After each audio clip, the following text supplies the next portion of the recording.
Admissions are on and you are looking for admission of your child.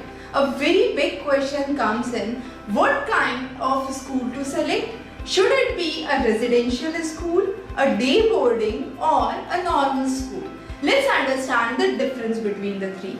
A residential school is one where a student is intended to be in the campus Monday to Friday, and probably weekends, Saturday and Sunday, they are allowed to visit their parents. The second is day boarding. This is a school where the child is there from morning 8 till evening 4 or 5 and then back to home.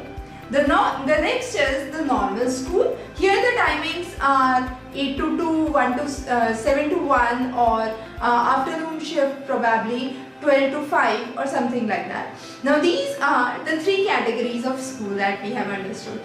The day boarding is one of the preferences for those parents who are working parents, because you can have a longer stretch where the child can be in a school, a much more safer and secure environment, and you need not to bother about various other activities or having a maid at home.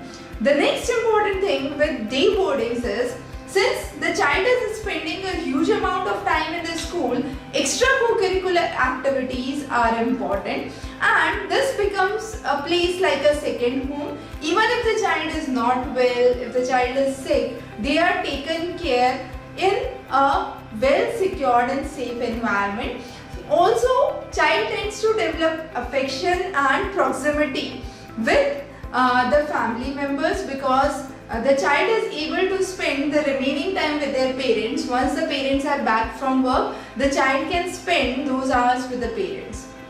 So we say day boarding is usually preferred there. But again, in one of our classes we have covered which school should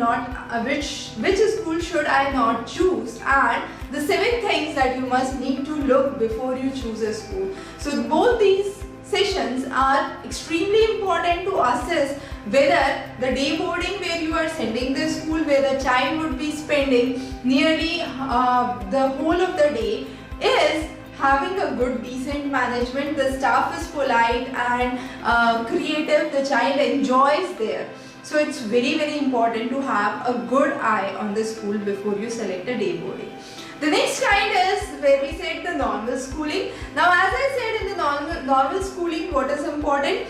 If the child progresses in the higher classes, definitely the study load increases, the time which a child can spend for extracurricular reduces, and the child needs to find time for self-study, for preparing for competitive exams, and therefore we say that normal school is typically good as the child progresses in higher standards, 8th, 9th onwards. A school which is a normal school would provide you more time. There would be more time for self-study, there would be more time to dedicate yourself for competitive exam preparation, and therefore normal school is preferred there.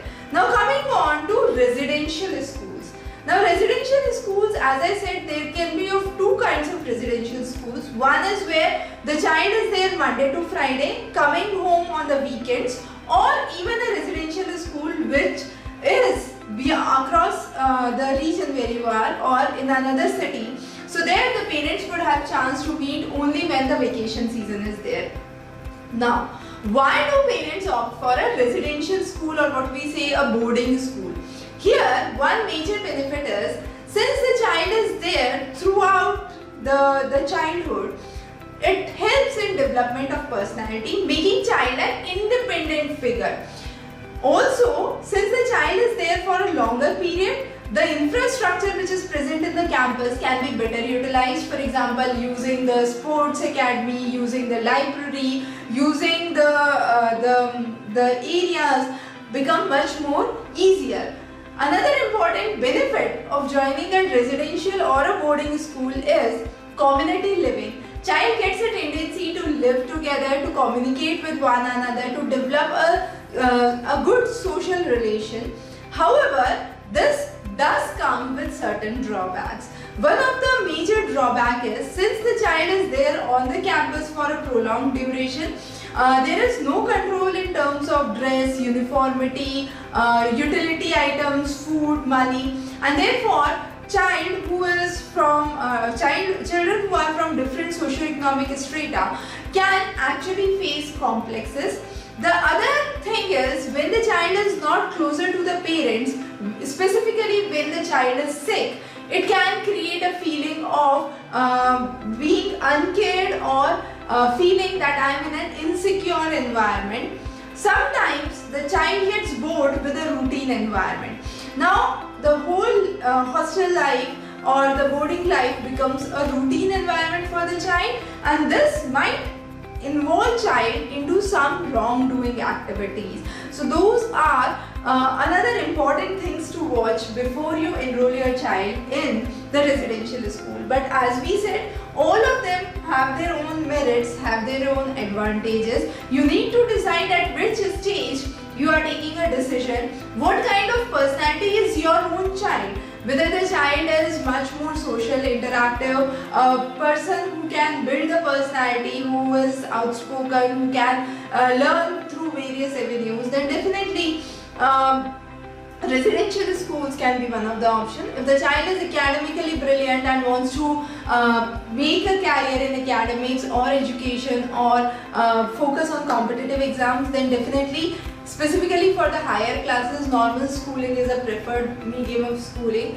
and day boarding is specifically for smaller children where both the parents are working and it becomes tedious to handle the school as well as the job and the child. So in that case, day boarding provides a definitely better option. So those were some of the key highlights that we have discussed about the 3 ways of schooling. Definitely you must give this a thought before you finalize which school to go for.